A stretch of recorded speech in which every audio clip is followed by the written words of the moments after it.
Today's episode of Buy Black Podcast is brought to you by Mike D's Barbecue. If you want to add some flavor to your cookout this Labor Day, throw some D's on it. Visit buyblackpodcast.com/BBQ to order Mike's award-winning signature sauces and rubs. Use the promo code BUYBLACK to get free shipping and an exclusive gift just for the Buy Black Podcast community. Now let's start the show. Active income says to me, the only way that we can have a relationship is if you give me your time. Passive income says, yes, you have to give me quality work. You have to work hard. You got to put in some time. But once you give me the initial investment, I'm going to give you financial stability for an extended period of time. Buy Black Podcast, episode 56. Create passive income and take back your time with Terry Washington Jr.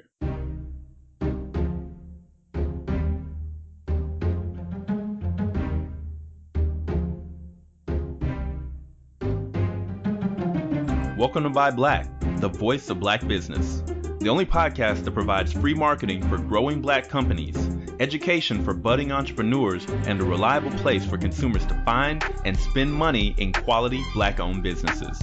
I'm your host, Gerald Jones, and if you learned something from this episode, be sure to subscribe and leave us a rating or review on iTunes. Ready? Let's get to work. Hey everybody, welcome back to Buy Black Podcast, the voice of black business, your only podcast dedicated to helping you find and connect with black-owned businesses. And today we are bringing you another great interview. Today I'm with Mr. Terry Washington, and he is going to tell us about an upcoming book release that he has. Terry, thanks for joining me today. Thank you for having me on.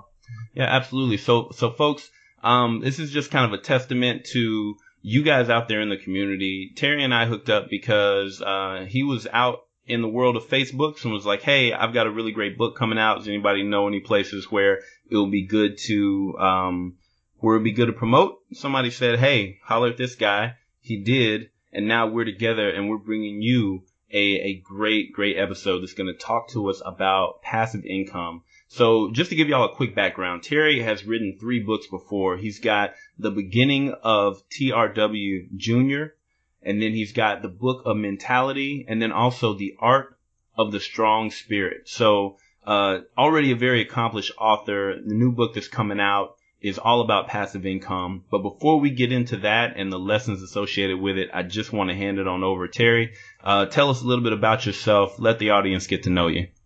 Sure. Thank you so much. I was originally born in Monroe, Louisiana, and I grew up in Dallas, Texas, where I currently live now. And that led me to a bunch of life experiences that went into my first book, which I entitled The Beginning of TRW Jr., Moving from Survival to Success with Your Dreams and Goals. And essentially that book really was about 6 things that everyone should aspire to attain before they reach success, rather. And it really was my own personal autobiography, because there's really 6 things that I aspire to attain before I reach success. And I like to tell the story of one of the things I talk about is money and finance and learning, knowing how to budget and things like that. So like Mike Tyson, for example, reached a very high level of success in the boxing arena, but he never learned how to manage his finances properly. Made over $300 million in his career and doesn't have a lot to show for it today from a financial perspective. So in my first book, that was one of the things I talked about, and there was 6 other things: having a strong spirit, being mentally strong, the relationships that you have in your life, and so forth. And that led to kind of I guess you would say, a spinoff with the Book of Mentality. And I called that one the mental strategies to push you through to success. And we all should be searching for the right mindset, I believe, to get to a level of success that would be supreme. And finally, my third book, as you mentioned, was called The Art of the Strong Spirit. And this probably is the most important factor, I believe, in everybody's life, because, and we're actually going to talk about that here in a little bit, but if you don't have a strong spirit, it's going to be really tough to make it in this life. And I'm sure anybody listening would agree with that. Yeah, absolutely. So before we get into that, I want to do a couple of backtrack things. The first one is, if you don't mind, quick overview. What are those 6 things? What are those 6 things that helped you move from survival to success that our audience could probably pick up on and step off and start doing themselves? Sure. First thing is mindset or mental. Second thing is spirituality. Third thing is relationships. Fourth thing is physical. So as far as eating right and learning how to introduce some form of athletics or something that can keep you in shape, rather.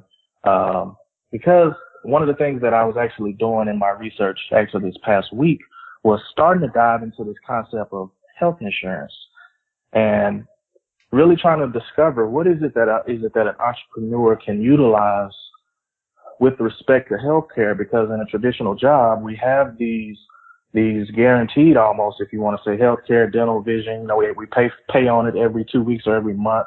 And we know that if something happens to us, we flash this insurance card and wham, bam, there you go. But as we dive into this entrepreneurship, like, what is it that we can really count on? And that's something that I'm really doing my research into now. But going back to the physical side, like, I think we have to do our due diligence, understanding that this grind that I'm on to get me to 100% entrepreneur, doing it full time, I need to make sure I'm eating right now. I need to make sure that I'm taking care of my body now, getting my yearly physicals and things like that, so that when I get to the success, it's not too late. Because when you get to the success and you have health problems, it's too late. And, going back to the finances, when you get to success and you don't know how to properly budget or properly handle your finances, it's too late. And the fifth one is finances, which is obviously a very important one. So, yeah, those are. And the sixth one is emotions. Emotions. All right. Dealing with your emotions. Yes, sir. Love it. So the second question that I had is, these 3 books, it really sounds like they are a journey that you have been on, and that you've developed these different strategies and this spirit, and you're able to share those with other people. So, I guess my question on that is, what is it? What is it that you experienced in life that you had to move through from survival to success? Tell us a little bit about your story. Yes. So I had a dream that came to me when I was 21 years old of being the greatest public speaker of all time. And when I say all time, I'm talking about being up there with the Martin Luther Kings and even, just public speakers along the lines of Eric Thomas and Tony Robbins. And just when you open your mouth to speak on that platform, so much energy, so much know-how, so much experience. The Nelson Mandelas of the world, when they speak, it's just like, oh my goodness, these people are it's just, oh my God. Like, so that was a dream that came to me when I was 21. But I let a lot of things, and the main thing that I let come in my life was fear, and really fear of worrying about what other people thought of me, fear of not having proper resources, fear of not thinking that I was good enough. But I would say the number one fear was worrying about the thoughts of other people about me. Not even what they would say to me, not even what they would do to me, but the thoughts that they would have, me coming and saying out to the world, I want to be the greatest public speaker of all time. And it was the thought that stopped me, in a sense. And I held on to that dream for 5 years. And it tortured me. And I mean this literally. That's why one of the 6 things in my first book was dealing with your emotions. It tortured me for 5 years. Every day I would get reminded that you need to go pursue this dream. You need to go pursue this dream. And it took, like I said, 5 years. I was at Prairie View A&M University, and I was getting ready to graduate, and I was talking to a professor of mine who I really had a lot of respect for. And we just, we started talking about, the schooling and how you need to do this and that to graduate. And then we started talking about life. And he said, Terry, in life, people don't remember what you do for a living. People remember who you helped. And when he said that, something in me triggered, and I don't know what triggered me, but in that moment, this quote of, you don't have to be great to get started, but you do have to start to be great. And that quote started me on the path to writing my first book. It took me about 3 months. And that quote also led me to writing my last 2 books in 11 days. I got so inspired, so motivated, so driven. I found a way. I really feel like my why was so strong at that point in my life that I really don't believe that it was me writing the books. I believe that, just like how pastor stands in a pulpit and says, it's not me up here talking to you guys. It's God in me speaking. I even would equate that to the great musicians of our day. It wasn't Prince up there playing the guitar. I equate what I experienced on those first 3 books and this book that's about to come out now. I equate it to me. It wasn't me. It was something bigger than me inside of me that just was 5 years built up, just screaming to get out. And it flooded my computer, man, because I typed it. It flooded my computer, and it was actually quite an amazing experience, the whole creative process behind my first 3 books. But essentially, that's what happened with this latest book. When I sat down to write it, it was a focus, it was a drive, I found a way to get to the computer. I didn't make any excuses, I didn't make any exceptions, and it got done probably, I would say, about 2 months.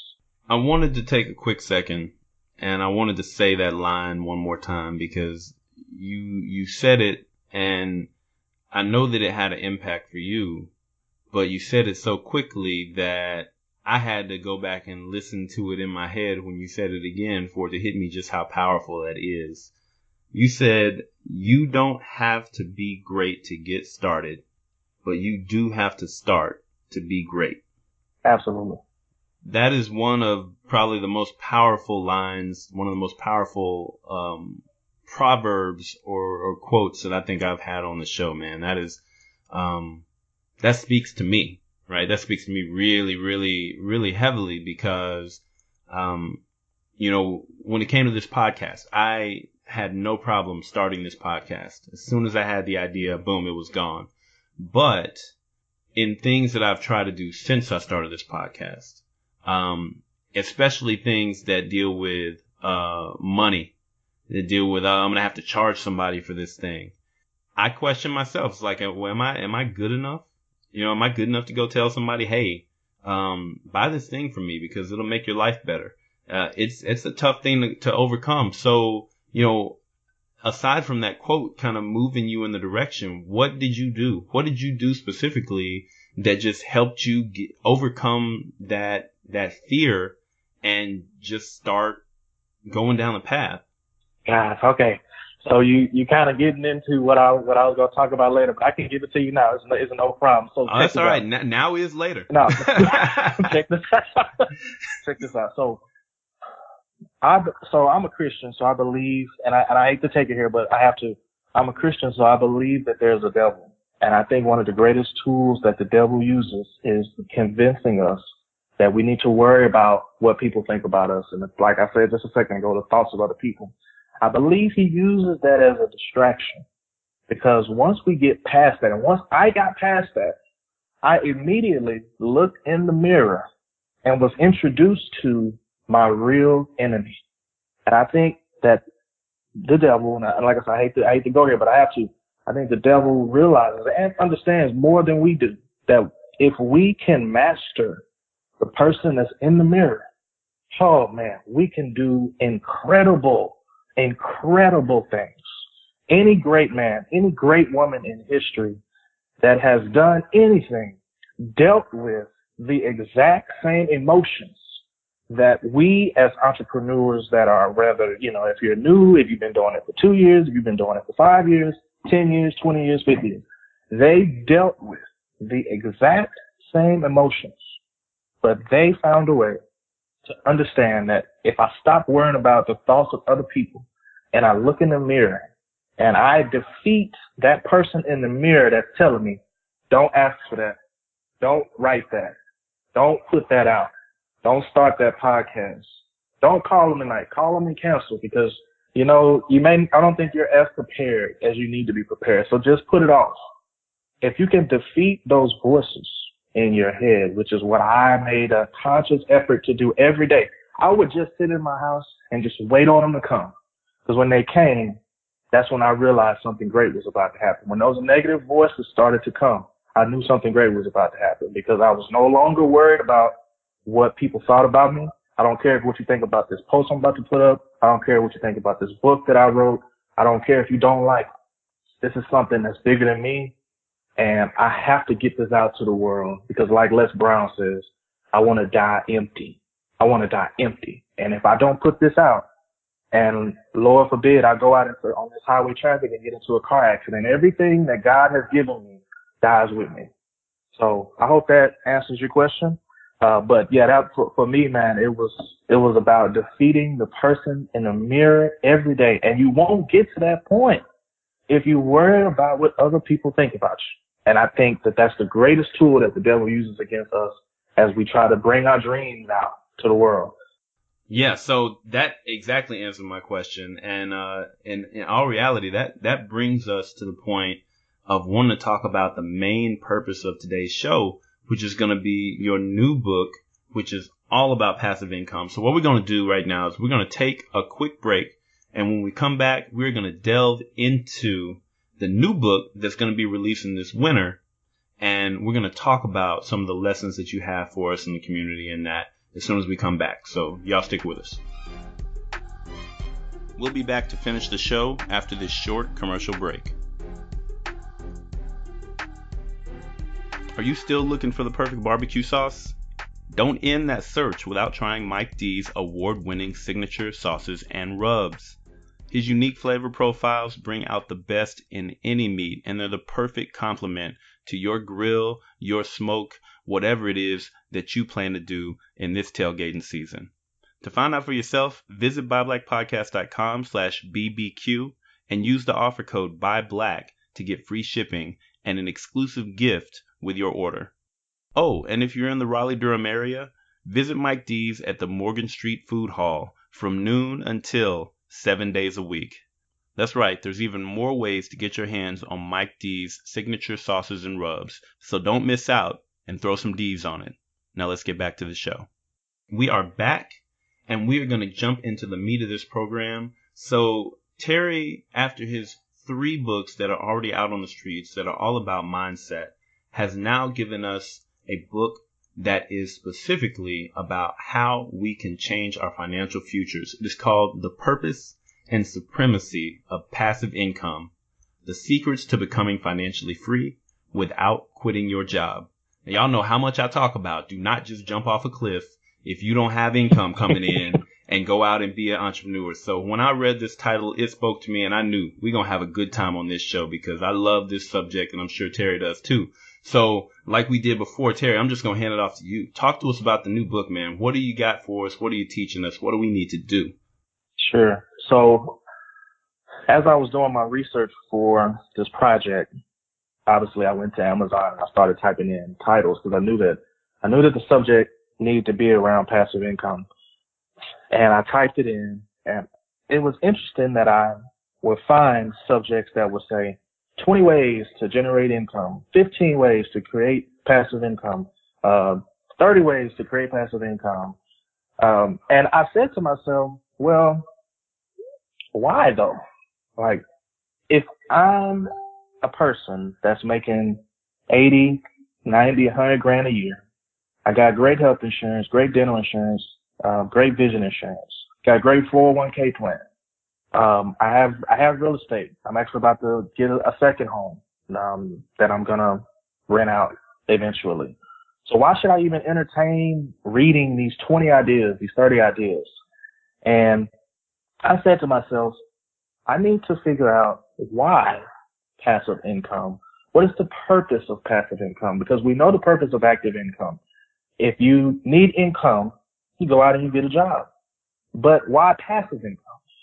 Why passive income? And that is what I started diving into when I started looking at my life experiences and how I started my own business. And I started my own business solely for the reason of passive income. because I could have just went out and got a second job, but I didn't want to do that. I really do believe in the power of passive income. So,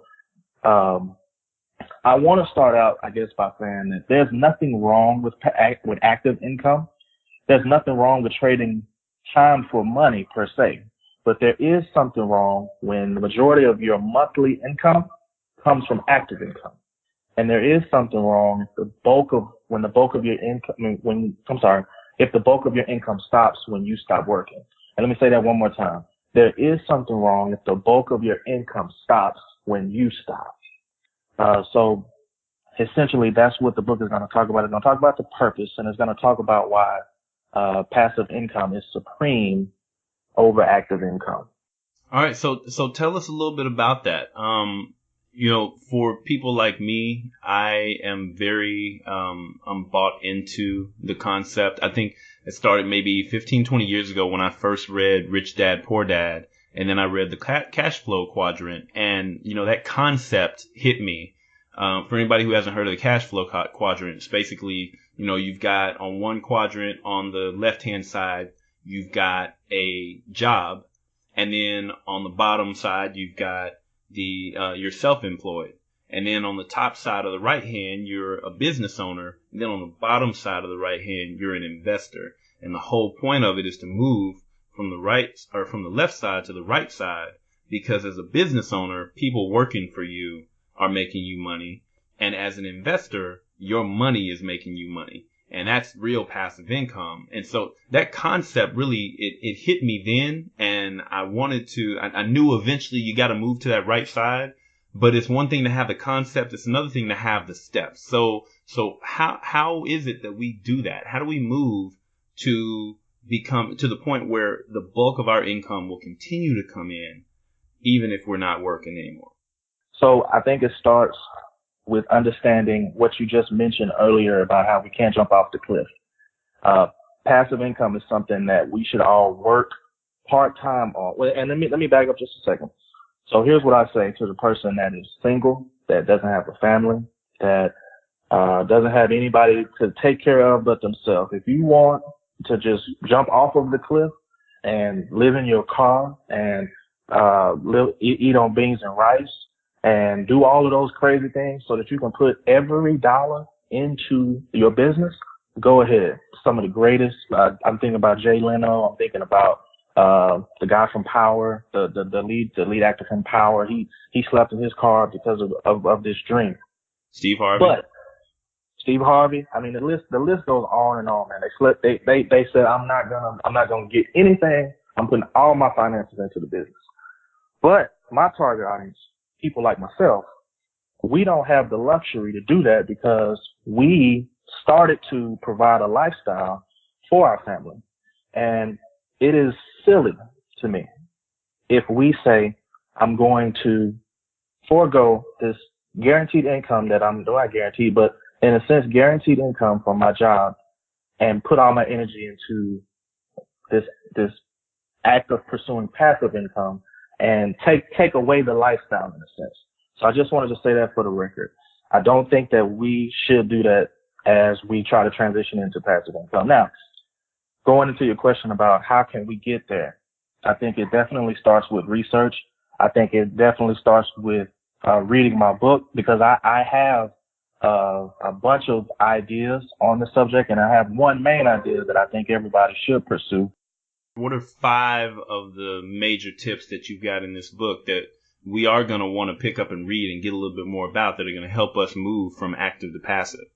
Sure. So one of the things that I say is there's a certain dollar amount that we should try to stay clear from if we're at a place in our life where we realize that active income really isn't for us.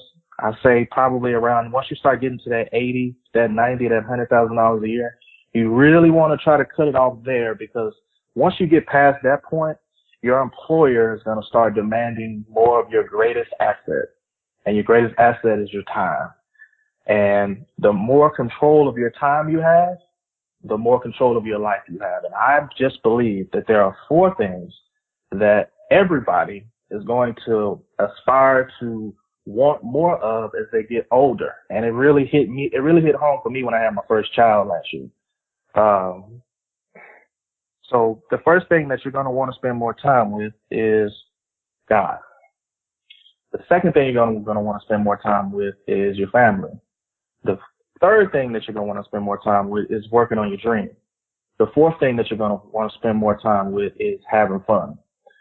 And it took me 10 years to realize that for some reason, I'm not able to give the necessary time to those four things like I want to give them.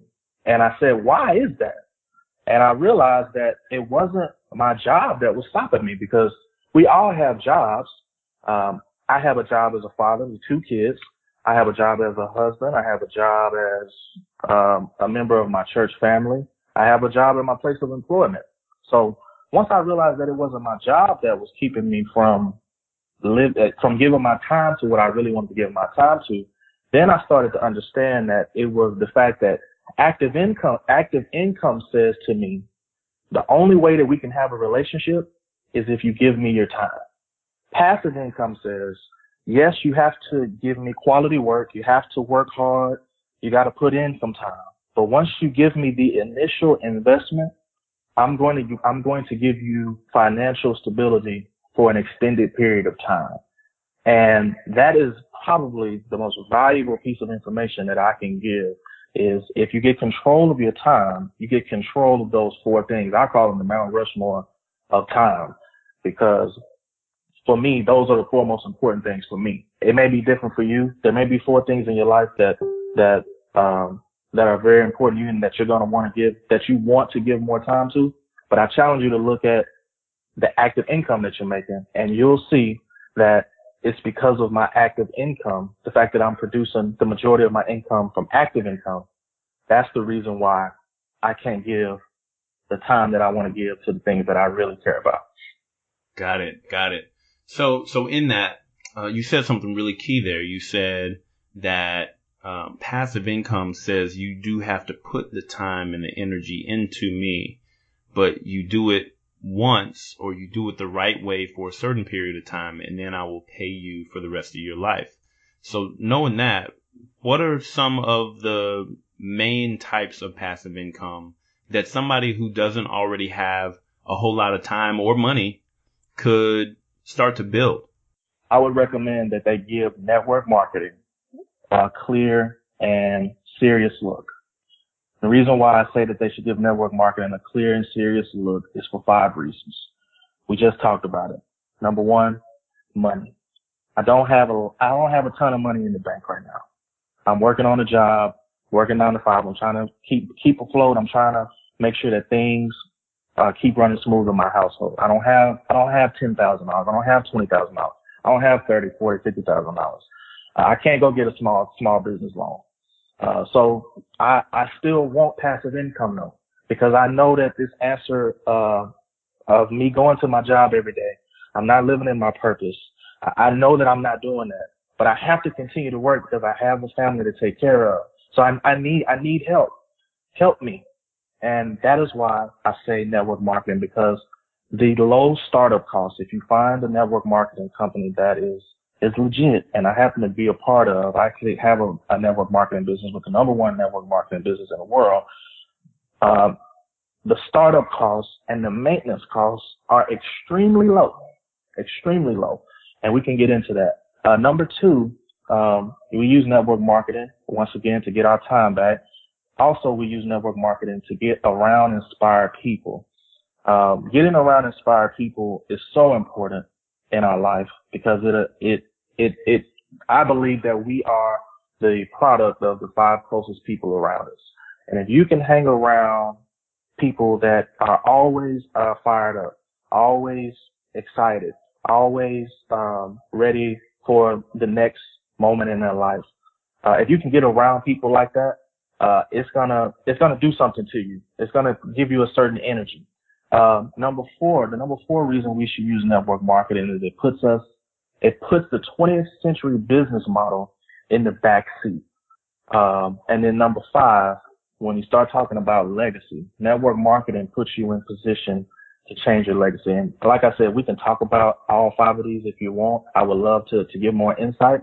But network marketing is, I believe, my core audience, who I'm really going after, should give a serious and clear look into the concept of network marketing. Now, see, I love that because, so I'm one of those people who has always been on the opposite side of that. You know, I've looked at network marketing and I've said, you know, now I'm very introverted, right? You might not know it because I'm running a podcast, but Me too. in the real world, I really don't like to go forward and connect with people. But I think it's really important the way that you put it, talking about with network marketing.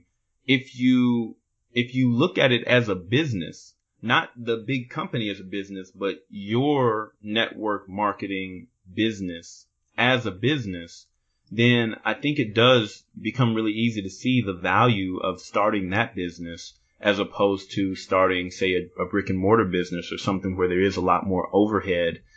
And, you know, I got to be honest, when it comes to being around inspired people, you're never going to find a more motivated group of people than people who are at a network marketing conference, right? Who are talking about their experience and their successes and things like that. That I haven't thought about it from that standpoint before. Those are some really powerful reasons. I couldn't agree more. I would think right now the most important of the 5 that I just gave you was putting the 20th century business model in the backseat. So when you think about the 20th century business model, it has employees, and with employees comes, this goes back into my experience. So being a manager for over 8 years, it taught me that there are good employees and there are bad employees. Good employees have 2 characteristics. They're good, but they have a low ceiling. And then second, they're good, but eventually they'll get promoted to another company or another store or whatever. So you have to bring somebody else in and find out what type of employee they are. And then when you think about the bad employees, they show up to work late. They don't understand the value of customer service, poor work ethic, do things halfway, et cetera, et cetera, et cetera. In this business model of network marketing, there are no employees. There's only business partners. So anybody that you decide to do business with, they're essentially going to be like you or better. So when you think about that, that's powerful. To only be working with people that are like you or better is to me very powerful. And then the 20th century business model also has, so here's what I'll say. You know, they say there's no way to produce wealth in business without achieving massive sales, right? Mm-hmm. Wrong. That is true in the 20th century business model. The 21st century business model, which is, in my opinion, network marketing, we don't have to produce massive sales per se to build wealth. Okay? And let me preface my comments by saying that there are some great customers that are nice, understanding, and patient. However, there are negative customers that do things that aren't nice.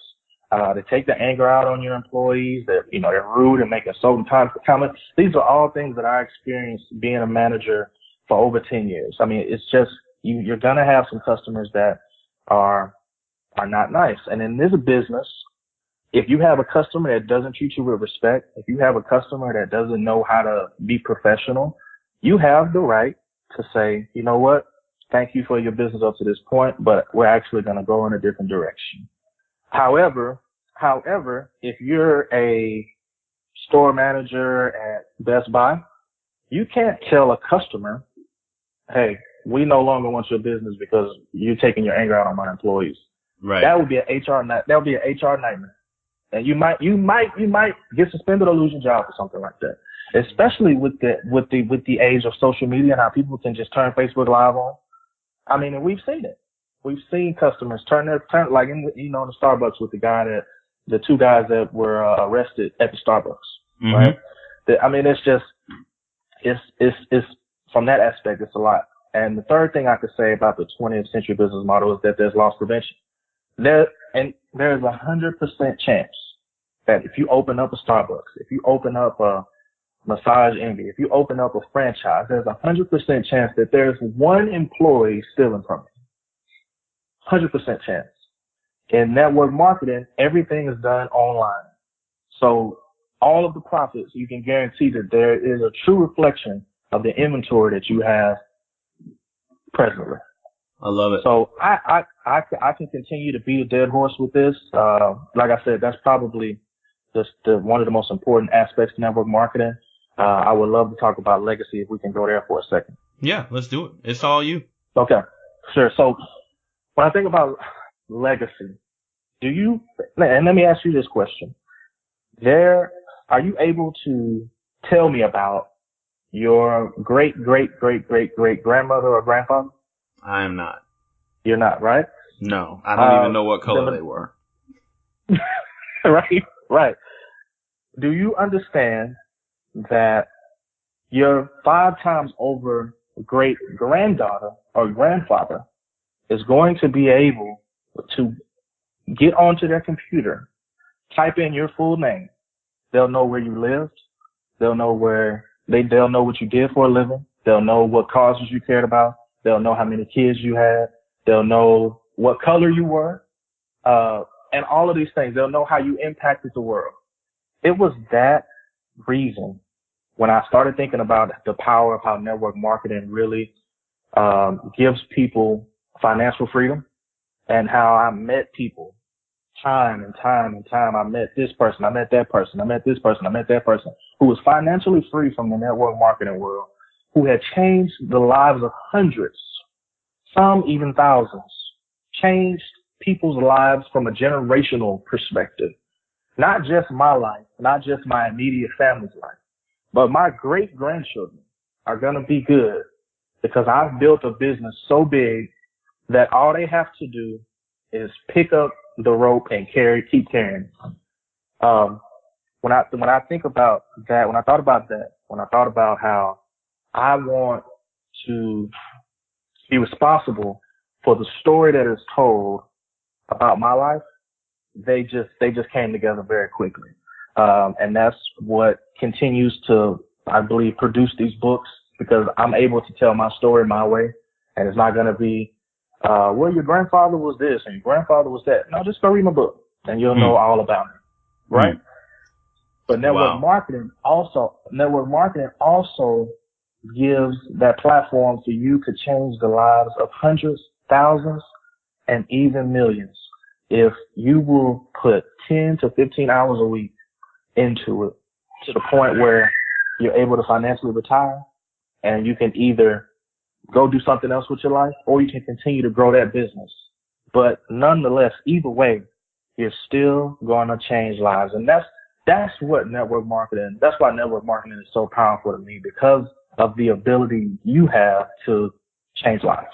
I love it. So you just said something. You said working that business 10 to 15 hours a week, or 15 to 20 hours a week, until you're at the point where you can financially retire.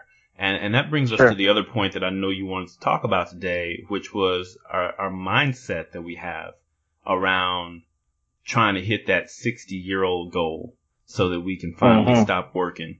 Talk to us a little bit about that retirement mindset. Well, so it was something I was taught. I was taught that if you don't develop a craft when you're young, if you don't start singing in the church when you're 13 and, are a very well and distinguished singer, and, you get discovered and you eventually end up, going on the road and touring and, making residual income from your album and things like that. If you're not an athlete that's been playing football since you were 5 years old and ended up being in the NFL and getting endorsement deals, if you don't know how to play an instrument, or if you don't have a Facebook or Google idea, right? I was taught that you need to go to college, graduate from college, get a job that get a great job is what they say. It's kind of the rich dad, poor dad story almost. But get a job, get a good 401k plan, buy you some real estate, invest you in some Bitcoin because it's on fire. And when you get 60, all you got to do is walk in the office and say, I'm ready to retire. And when I discovered, going back to this whole platform and network marketing, when I discovered that I could have financial freedom in 2 to 5 years from giving 10 to 15 hours a week to it, when I discovered this, I became very angry. because I felt like I had been lied to. And I felt like the people that were in power, and when I said people in power, the owners of these companies, I really started to believe that it was them that put these ideas out there to the world for them to be told. And I believed it. I think that same myth, if you will, is something that it's pervasive in the Black community, right? Very much so. I know me, I grew up in a household. My mom was there, my dad was there. They both were very, very hardworking people. They both were loved in the community. They gave where they could. They took care of people, and they worked for other people. My dad until the day he died, and my mom is still doing that today. And, that's what was taught to me growing up is exactly what you said. You go to school, you get an education, you get a real good job. And then when you get that real good job, you don't leave it. You just don't leave. When I told my mom a couple years ago, I want to be an entrepreneur. I want to run my own business, and I'm going to start making plans now for me to be able to leave this nice job I have. My mom has always been a very supportive person to me, very supportive. But when I told her that's the first time that she ever reacted to me in any way other than you can do anything you want in this world. She was like, "Why would you ever leave? Wow. Why would you do that? You've got a great job. It pays you real well. You take care of your family. It's like, you just don't do that. You don't leave a good job to go out on a dream." And I was like, wow. And I knew, it's not because my mom doesn't believe in me.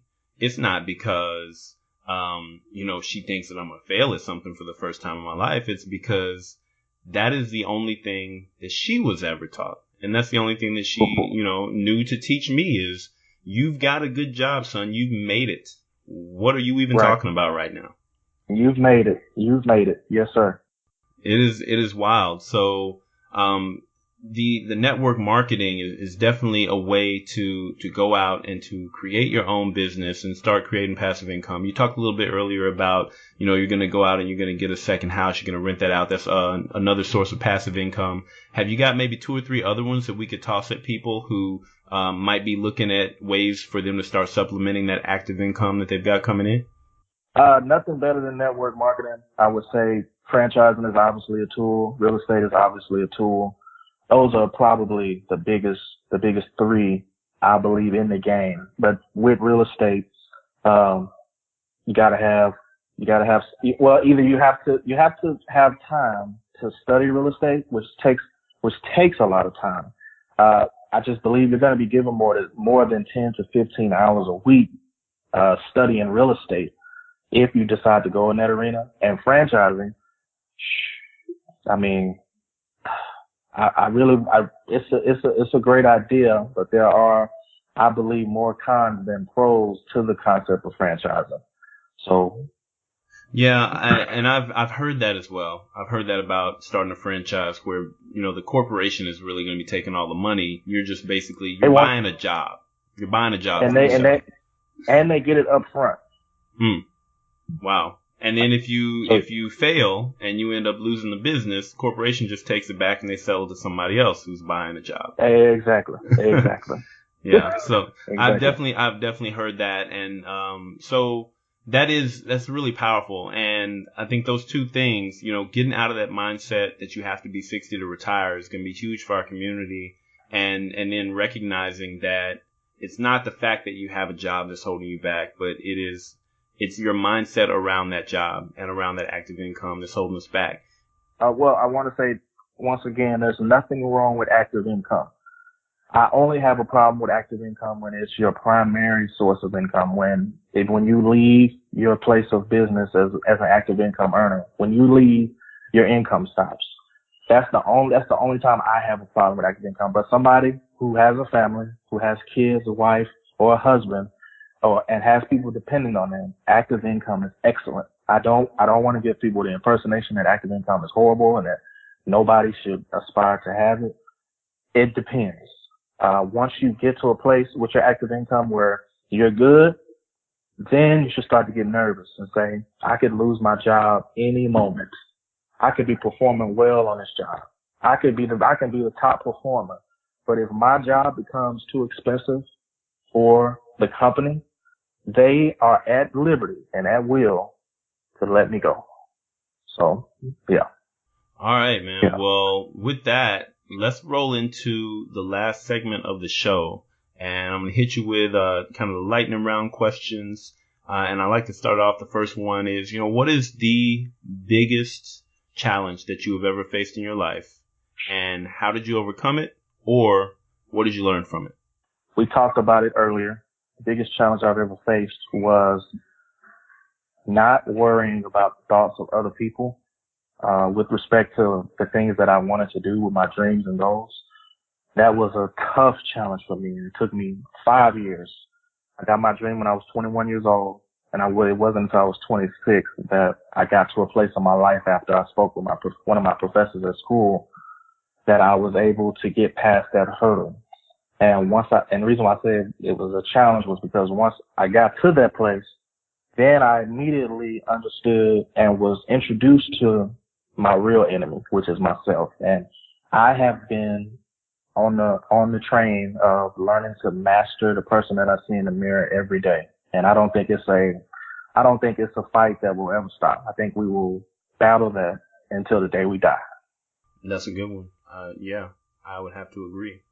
So the second question I have for you, what is one tool that you use regularly that is your favorite? Something that saves you time, saves you money, saves you energy, or just makes your life a whole lot easier? I'm gonna swing from left field with this one, and I'm gonna say this: with your email, with your computer, please create folders. Don't have 30 icons on your computer screen and be trying to look for stuff. And your email, create folders. I can minimize this stuff I have on my computer here and tell you the folders that I have. I have a folder that says Excel documents. I have a folder that says PowerPoint documents. I have a folder that says Word documents. I have a folder that says wedding pictures. I have a folder that says things I don't use. Some of those apps that come on the computer pre-installed that you never use. I like it. That's what I need to do with them. I just look at them every day. I look at those. I'm like, oh, why are you here? Put them in a folder. They take it and they put them in a folder so you don't ever have to look at them. So that when it's time for you to find, like, when we were talking earlier in this podcast, I was able to just go click on this folder because I knew where everything was at. I wasn't scrambling to find it. I was able to find it just like that because I have everything organized. And I guess that's the number one thing. You got to be organized. So put your stuff in folders, please. So how do you organize your email in folders? Give us an example of how you do that, because I think that's one of the things where people it just piles up. It just keeps coming. It never stops. So how do you keep your email organized? So I have emails coming from a lot of people. So like there's a guy named Dr. Boyce Watkins. I'm pretty sure you've heard of him. He sends 3 or 4 emails every day, but I want to read them all. So I created a folder for Dr. Boyce Watkins, and every time I get an email from him, I put it in that folder so that whenever I'm ready to go back and read something that he put, I can just, I don't have to scroll through 1,000 emails to find that one email. I also have a real estate folder. Anything that has to do with my home that I get emails about. We actually just got our flooring done in our home. So there was a bunch of emails that was being sent. People would call and say, hey, I need to know X, Y, and Z. And it was on that email I sent you. I don't want to have to go through 100 emails to find that one email you sent me last week. So I have a real estate folder. I have a folder for when I was in school. And every time I would get an email from my professor or from my college, I would drop it in there so that whenever it was time for me, for example, if I'm standing in the financial aid line and they say, what was going on with this? I can say, hold on just a second. Let me pull up my email, go to the school folder. There it is. So that's what I mean by getting organized. There are patterns in our life that happen repeatedly. And what I mean by that is there are certain emails that come to you repeatedly. Put them in the correct folder so that you can find them without having to go through 1,000 emails to find them, especially like emails that you got 6 months ago. You don't want to be going through all that. Agreed. All right. So the next question, most important question of the day. When can we expect the book to come out? When is it coming out? And where are we going to be able to find it? And if you have anything, when is it going to go on pre-sale, pre-order, or anything like that? Sure. So the book is going to go on pre-sale next week as of today. So today is Wednesday. So next Wednesday, the 12th, the book will go on pre-sale. And I would say I'm still wrestling with a release date. I know for sure it's going to be in the winter of 2018. I'm still trying to decide on whether it's going to come in December or January.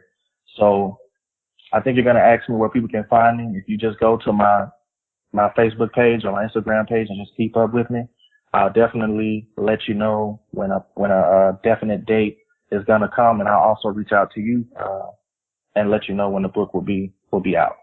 That sounds good. So give us that information. Where can we find you? What's your Facebook? What's your Instagram? Shoot us that email if you want to be able to talk to more people about, specifics with regard to network marketing and how you do it, the companies you associate with and you recommend. Just give us that information. How do we get in contact with you? Sure. So on Facebook, it's just Terry Washington Jr. Same thing with Instagram. Same thing with LinkedIn. Terry Washington Jr. And then my email address is terrywashington@ymail.com. That always throws people off. To say, do you mean Gmail? No, it's Ymail. It's a Yahoo, it's a Yahoo account. So yeah, Facebook, Instagram, LinkedIn, and then I have terrywashington@ymail.com. And I also have my own website, which is terrywashingtonjr.com. Then once again, terrywashingtonjr.com. Awesome. Love it. Love it, man. Well, you have given us so much wisdom, so much knowledge in this episode. I've got to hit you with the question, the last little piece that you're hiding in there that I just got to drip out for the audience. So what is your number one piece of advice for the Buy Black podcast community as a whole? Hold on. Just keep holding on. This life that we live is full of so much negativity and just, for lack of a better word, it's just full of bad things. It's full of obstacles. Life can be cruel. And there's nothing that we can do to stop it. So my number one piece of advice is just to hold on, and really start to take in the fact that if we can generate enough passive income, to replace our active income, we can put ourselves in position to better handle these obstacles that come in our life. And I'm going to give a quick example and I'll be done. So my wife's grandmother passed 2 years ago. And I remember it like it was yesterday because I had to go to my direct supervisor and say to him, I said, my wife's grandmother passed and I need some time off. And he said, absolutely. And I said, well, how much bereavement time am I going to get? And he said, I can give you 3 days, but after that, you're going to have to either use your PTO time or I can't pay you. Now, if you think about that for a second, that's kind of ridiculous. My wife's grandmother passed away, and you're telling me that I only get 3 days of bereavement, and if I need longer than that, I have to use my PTO time or I don't get paid? You see, that's the power of passive income. If you can find a place where you make enough passive income to walk away from your job, when these obstacles that come in our life come to us, we're already living the life that we want to live. There's nobody to go to. If I was making, at the time, enough money from passive income, I would have had to go to nobody but myself to check in on how much time I needed to be off to be there emotionally for my wife and her mother and her father. At this time that nobody can get rid of. Like, death is a part of life and we're all going to experience it. So my number one piece of advice is to hold on, keep on listening to these podcasts, and really start to understand the power and the supremacy of passive income, because it will change your life. But hold on, just hold on. I love it, man. Well, thank you so very much. Thanks for reaching out. Thanks for coming on the show. And just, a man after my own heart. I'm very much, that's the whole reason I started this show, right? I want to see the Black community move from this survival world that we live in to a point of success at a macro level as a community. And real success only comes when you have ownership of your life. And as you pointed out to us, you don't really own your life if you don't own your time. And creating passive income in our homes and then in our communities and then, across communities. That's the way that we take control of our lives and our time back. So, I very much appreciate you creating a book like you have. Well, God, 4 of them now. And then coming onto the show and actually sharing with us, what it is that we can do to start moving down that path. And for those of you out in the audience, get those pre-orders in. So this show, if you're listening to it on release day, today is the 17th of September, which means the book went on pre-order 5 days ago. I like to do some time jumping when I'm in the show, Terry. Sometimes we jump forward, we jump back. So, if you're listening to the show today as it has released, the book went on pre-sale on the 12th. Reach out to Terry, get your pre-order in, and then when your book comes later on in this winter, start down the path of creating that passive income for yourself, because it will be wonderful to be able to retire your active income early, so that you can spend all of that time that you've had on your time Mount Rushmore. What do you call it? The Mount Rushmore of time. God, family, dreams, and fun. Yes, sir. Yes, sir. Love it. All right. Well, folks, that is what we got for you today. Episode number 56 in the books. Terry, thanks for joining us, man. Thank you for having me on. Absolutely. And y'all, we will catch you in the next episode. We're out.